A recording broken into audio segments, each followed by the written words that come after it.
Olá pessoal, tudo bem? Vamos começar aqui então a parte da disciplina de língua portuguesa nesse nosso ensino remoto. Espero que estejam todos bem aí, estejam seguros em casa e se mantendo em casa, né, na medida do possível, obviamente, né? Por enquanto nós vamos continuar então aqui à distância, nosso ano letivo. O plano será revisto a cada 2 meses, né? Como já foi informado para vocês. Então, havendo novidades, pode ser que haja mudanças, mas por enquanto essa é a forma que nós temos. Tá? Em relação à disciplina de língua portuguesa, vai ser possível a gente trabalhar todos os conteúdos que estavam previstos. Claro, não da mesma forma, né, do que seria ali presencialmente, mas dá para a gente passar pelos conteúdos e dá para vocês se prepararem bem, acredito eu. Né? Se estudarem, claro. Vocês viram que a data do Enem foi mudada para janeiro, então aí uns 2 meses e pouquinho, né? De um prazo maior. Claro que é para remediar a situação em que a gente se encontra, mas ainda dá para fazer uma preparação boa aí. Os outros vestibulares também foram alterados. Então, vamos lá. Vamos seguir em frente, né? Em relação ao conteúdo de língua portuguesa, a gente tinha feito na parte de literatura uma breve revisão, né, dos períodos literários, e na parte de língua eu tinha falado um pouco sobre a norma padrão, né, que eu disse que eu ia trabalhar ali as partes da língua mesmo, né, da gramática, como queiram chamar, a partir principalmente das competências ali de redação, né. E como teve pouco tempo de aula, deu tempo da gente ver a parte de norma padrão, basicamente. Então, é como se a gente iniciasse do princípio, praticamente, né? A gente vai começar com a parte de literatura. Eu vou falar um pouco para vocês sobre o modernismo, que é uma parte que cai bastante, né? Que mais aparece em vestibulares aí no Enem, especialmente. Não só o modernismo sozinho, mas ele em relação com com outros períodos literários, outras escolas literárias que tenham alguma relação com ele, algum tipo de relação, né? Mas eu vou falando sobre essas relações também, conforme eu for trazendo aqui os conteúdos para vocês, né? Os conteúdos eu vou trazer sempre em vídeo, né? Dessa forma aqui, com uma projeção no fundo e eu falando aqui num cantinho, ou de podcast, né? Mas aí eu sempre vou colocar o link para vocês no Moodle, junto com o texto de apoio, que vai ter ali resumos, basicamente um resumo do conteúdo e algumas leituras para vocês, né, com exemplos, e listas de exercício, né? Acho que vocês já foram informados também que por 30 dias não dá para ter avaliações, mas as nossas aí, avaliações vão ser as próprias listas de exercício, né? A entrega e a correção delas ali que eu vou fazer. Mas eu vou avisando vocês. Então, aí, nesses primeiros 30 dias, a gente já vai tendo listas, mas como não é para contar as avaliações, né, nesses primeiros 30 dias, quem for fazendo já vai me entregando, quem não conseguir fazer, eu vou ampliando os prazos nesse começo, principalmente, beleza? Então, antes de entrar em modernismo, eu tenho que falar um pouco para vocês sobre vanguardas europeias, né? Porque elas influenciaram muito a estética modernista, do modernismo em Portugal, sobre o qual eu vou falar, e do modernismo brasileiro, que é o principal que a gente vai abordar, tá? O nome vanguarda vem do francês avant-garde, né? Então, o que era a avant-garde? Avant-garde é aquele que vem à frente da guarda, né? A guarda avançada. Então, vanguarda é uma palavra que se refere basicamente ali na linguagem militar à linha de frente, né? O pessoal que vem na frente da infantaria, né? Do grupo ali dos soldados, certo? E em arte, em literatura, vanguarda se refere então ao movimento que se coloca na linha de frente, ou seja, aos movimentos que dão início a uma inovação, que se colocam na linha de frente como aqueles que vão romper com a tradição e trazer as novidades, beleza? Então esse é o significado de vanguardas europeias. De vanguardas, no caso, europeias, porque elas surgem na Europa, né? Vamos dar uma olhada, então, nesse conteúdo aí juntos. Então, a vanguarda, a principal característica dela, ou as vanguardas, né? É mais de um movimento de vanguarda, na verdade. A principal característica delas é que elas vão romper com as tradições da arte. Nós podemos considerar ali que existe um tipo de arte clássica, né? Que é aquele que vem desde o Renascimento. A gente tem nomes diferentes, como barroco, arcadismo, tudo, mas todos têm uma ideia do clássico. O que é o clássico? Ele segue um modelo que é um modelo de imitação da natureza, né? Buscando o belo. O que é o belo? A perfeição da imitação da natureza, seja da imitação das pessoas, né? Ou das paisagens, ou dos fenômenos, né? Isso seria a tradição. O romantismo, né, a escola romântica foi a primeira a tentar romper com a tradição, né, em tirar essa ideia de um modelo pronto do que seria a arte e buscar a ideia de originalidade, né, ou seja, ser original, buscar o novo, isso é ser o verdadeiro artista, né, daí vem o nome gênio, que hoje a gente usa para se referir a alguém que é muito inteligente, mas na verdade gênio se refere a alguém que é original, alguém que tem aquele talento para trazer algo novo, algo original. O romantismo fazia isso, então, por exemplo, usando a forma romance, o gênero romance, que é um gênero mais livre do que a poesia, com aquelas suas formas, né? Então, o romance já dava essa liberdade para a criação artística, né? Mas o romantismo, de certa forma, e o realismo que veio depois dele, eles, apesar dessa ideia de originalidade, eles não fugiam da tradição no seguinte sentido: eles também eram uma forma de imitação da natureza, dos fenômenos naturais, das pessoas, das paisagens, da sociedade, né? Ou seja, era uma busca pela imitação.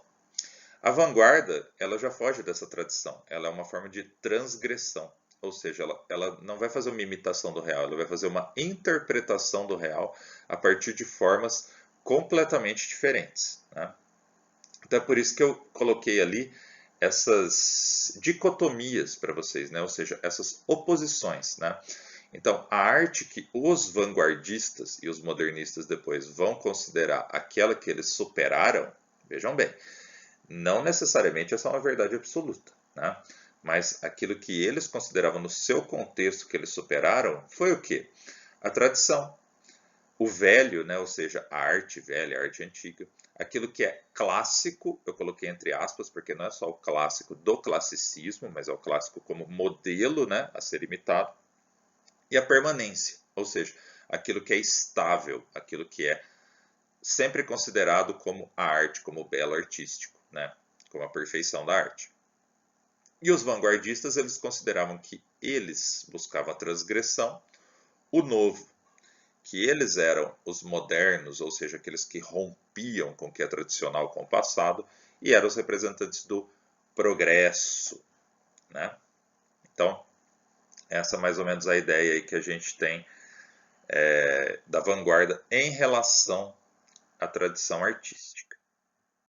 Vamos dar uma olhada então no que seria essa tradição artística, né, mais detalhadamente, né?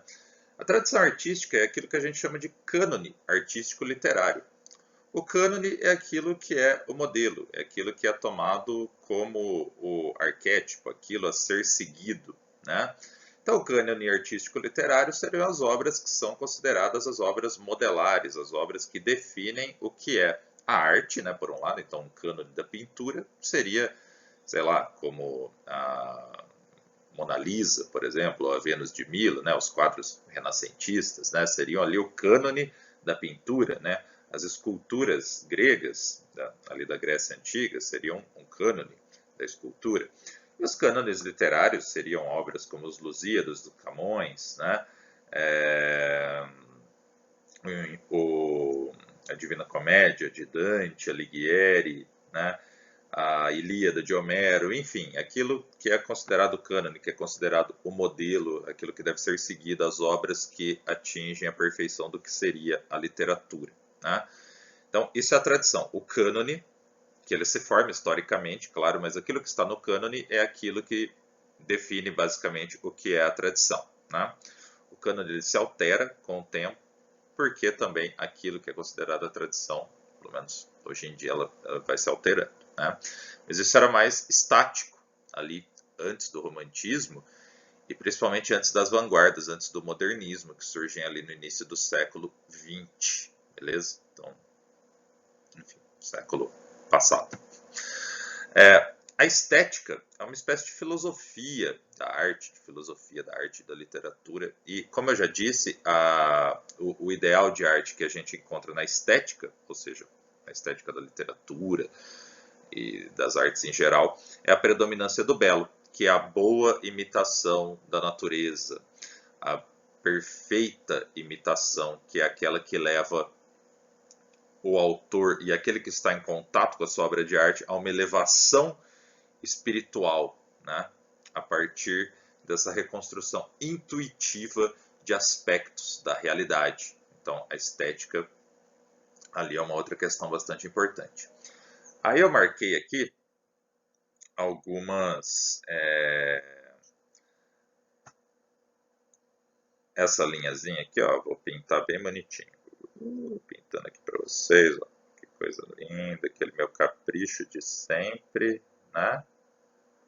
Já estou passando o marca-texto para vocês com todo cuidado, com aquele meu capricho. Olha só. Isso aqui são as características principais do que define... Opa, faltou pintar aqui um pouquinho do... Aí. Isso aqui são as características principais do que define o que é a tradição artística, né? Que é a preocupação com a forma. Então pensem no que é um soneto, no que é uma poesia tradicional. Em geral é a poesia na forma de soneto, que é aquela de 14 versos, 2 quartetos e 2 tercetos, ou seja, 2 estrofes de 4 versos e 2 de 3, e seguindo a forma de sílabas poéticas do decassílabo, que é considerada ali a forma clássica, a forma tradicional. Então, isso, alguém que faz um soneto decassílabo é alguém que tem uma preocupação formal, que está seguindo uma tradição da poesia, né? O que é a poesia do modernismo? A poesia também para um vanguardista ali atrás. A poesia livre, poesia que, por exemplo, a prosa poética, que às vezes é a poesia que nem segue o esquema de versos, né? Ela é feita na forma de prosa e ela busca o que seria uma linguagem da poesia, uma linguagem poética. Nós temos também aquela que é em forma de versos, mas que não tem divisão de sílabas poéticas, ou não tem esquema fixo de rimas, né? Então, aí seria uma transgressão da forma. A tradição ela traz uma preocupação com essa forma, a busca das formas tradicionais. A busca pela harmonia também, que é aquela ideia que a gente encontra bastante no Renascimento, no Classicismo, que vai se repetir depois, que são as formas em harmonia, as formas simétricas, que busquem ali uma perfeição que às vezes nem a própria natureza tem, né? É uma simetria que às vezes foge do que existe na própria realidade, né? A ideia da linearidade, então se a gente for ler um romance realista, por exemplo, né? Ele pode ser pesado no seu conteúdo, mas a forma dele é bastante tranquila da gente seguir, porque ela é linear. Ela conta uma história com início, meio e fim, né? Essa ideia do final aberto, da narrativa, que ela vai fugir dessa linearidade, que ela vai brincar com as questões do tempo, né? E que ela, enfim, que vai fugir desses esquemas tradicionais de linearidade, é uma ideia que surge ali no modernismo, que surge primeiramente com as vanguardas, que são os que se colocam na linha da frente, na linha de frente dessa transgressão, dessa inovação. E a arte tradicional ela tem também significados compreensíveis, né? Ou seja, nós conseguimos interpretar aquilo que nós estamos vendo com maior facilidade, né? Não é nada muito que fuja muito de um esquema tradicional de interpretação. Quando a gente for ver algumas obras do modernismo, vocês vão entender um pouco melhor isso daí, mas lembrem-se que essas daí são características bastante importantes, né? E a ideia que eu falei para vocês do belo é essa, da mímese, né? Que é o último item. A tradição artística ela vê a arte como uma forma de imitação da realidade, beleza? E para encerrar essa parte de hoje, eu vou falar um pouco para vocês sobre o contexto das vanguardas, tá? Aí depois eu falo sobre cada uma delas separadamente na próxima aula, ali na semana que vem, certo? O contexto é importante a gente saber. Por quê? É aquela ideia da gente pensar por que houve essa necessidade de transgressão, essa busca pela transgressão, né? Dessas formas tradicionais que basicamente sempre existiram, apesar dos diferentes períodos literários ou artísticos das diferentes escolas, né?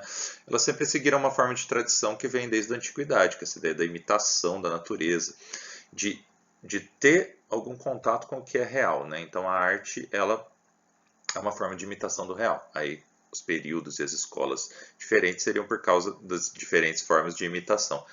E por que surge essa transgressão que não é mais uma imitação do real, mas é uma reinterpretação, né, da realidade, uma reconstrução da realidade a partir do filtro do artista?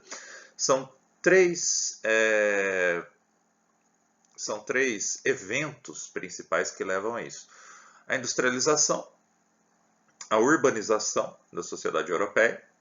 A urbanização é um resultado da industrialização, né? É uma consequência da industrialização. E, por fim, nós temos ali a Primeira Guerra Mundial, né? Que já é um período de decadência. Então, a Europa, né? Durante o século XIX, a sociedade europeia, os países europeus no século XIX, eles encontram ali um período de grande desenvolvimento, né? Nós temos as revoluções do fim do século XVIII, a Revolução Francesa, principalmente, né? Então, uma mudança dos regimes, né? Por conta ali principalmente de Napoleão, né? Que vai expandindo o Império Francês e vai levando ali essa revolução burguesa para o restante da Europa, né? Diminuindo então, essa influência dos estados absolutistas, aristocráticos e ainda feudais em boa parte, né? E durante o século XIX, a Europa vai se industrializando. Na Inglaterra isso se inicia antes, no século XVIII.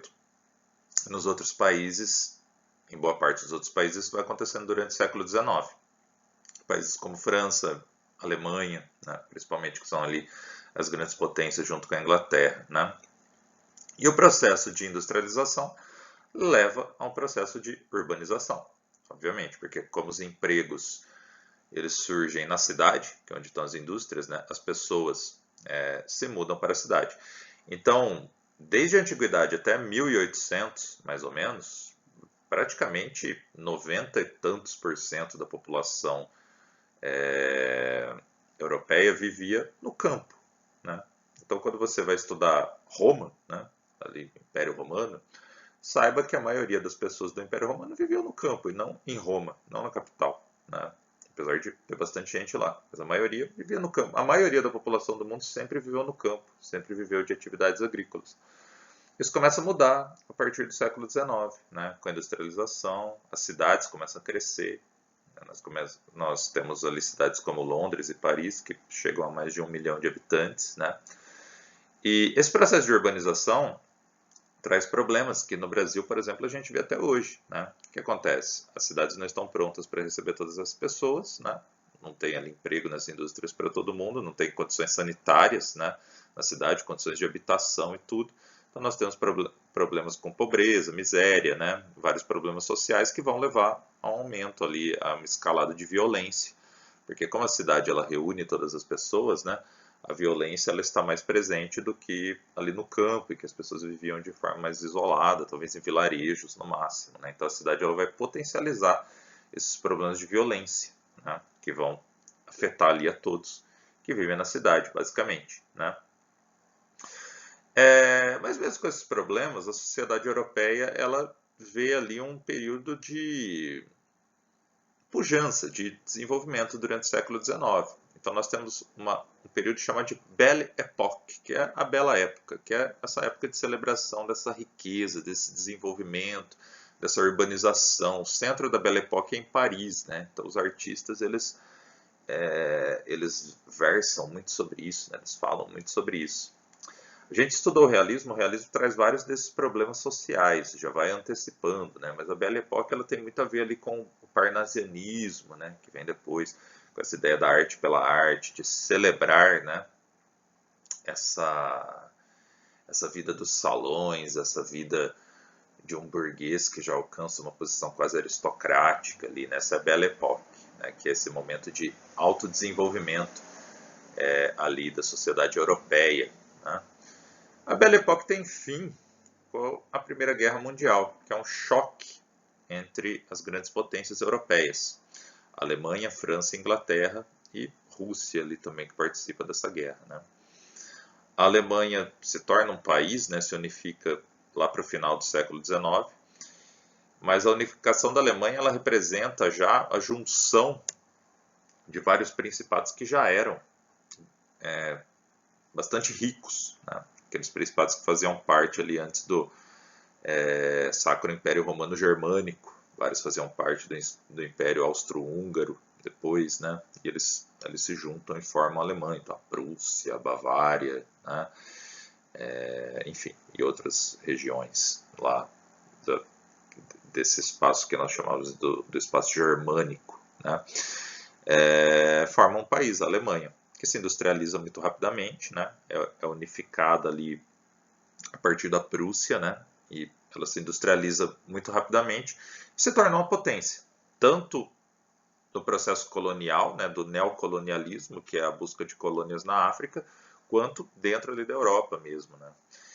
E aí, na aula de história vocês já viram isso, são vários processos ali, né, nesses choques econômicos e políticos, né, de disputa por poder, por influência lá, que acabam levando à Primeira Guerra Mundial. E a Primeira Guerra Mundial ela é uma espécie de suicídio europeu, né, porque ela leva a essa total decadência de uma sociedade que vinha se desenvolvendo, que era pujante, que era riquíssima, né? E a Primeira Guerra Mundial leva à destruição e a um aumento da pobreza, basicamente, né? Então nós temos um processo de decadência da Europa, né? Que inclusive vai ser um dos fatores da Segunda Guerra Mundial depois. Por exemplo, hoje nós temos os Estados Unidos como grande potência do mundo, e durante o século XX foram Estados Unidos e União Soviética, né? Durante o período da Guerra Fria.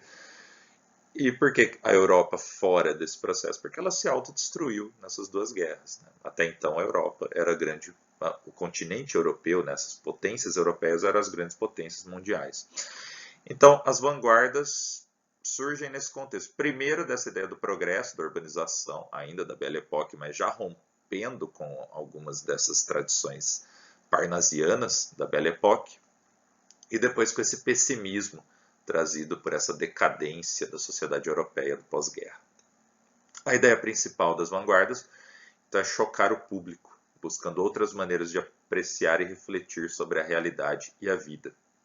E a gente vai ver mais detalhadamente como cada um dos movimentos de vanguarda faz isso na nossa próxima aula. Dê uma olhada no texto depois que eu trago alguns resumos, algumas imagens e textos que ajudam na compreensão disso que eu falei sobre a tradição, a diferença entre a tradição e o novo, né?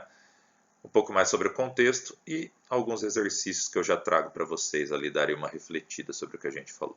Beleza, pessoal? Valeu, até a próxima. Fiquem bem aí e continuem os estudos. Valeu!